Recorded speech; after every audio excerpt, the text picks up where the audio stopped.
Hello dears, আজ আসি কাল দেখা হচ্ছে বলে 3 দিন পরে আরও একটা মিনি ব্লগ নিয়ে চলে আসলাম। তো সেদিনকে সকালবেলা খুব খিদে পেয়ে গেছিলো, তাই ভাবলাম রান্নাঘরে যাই কিছু বানাতে।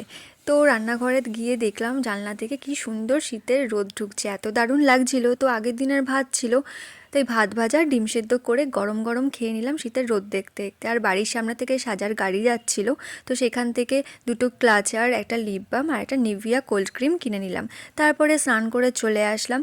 আর সেদিনকে আর কোনো রান্না বান্না ছিল না, কারণ বর ছুটি দিয়েছিল, বলল যে আজকে বিরিয়ানি খাওয়া হবে। কিন্তু সেদিনকে চিকেন খেতে একদমই আমার ইচ্ছা করছিল না, তাই বরকে বলেছিলাম আলুর বিরিয়ানি আনতে। তো বিরিয়ানি খেয়ে একটা ঘুম দিয়ে সন্ধেবেলা গরম গরম চা খেয়ে নিলাম। আর ফোন ঘাঁটছিলাম চা খেয়ে, অমনি দেখি বর এনেছে সন্ধেবেলার খাবার।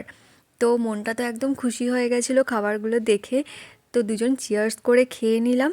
আর ভিডিওটা যদি ভালো লেগে থাকে তোমরা সাবস্ক্রাইব করে দিও। বাই।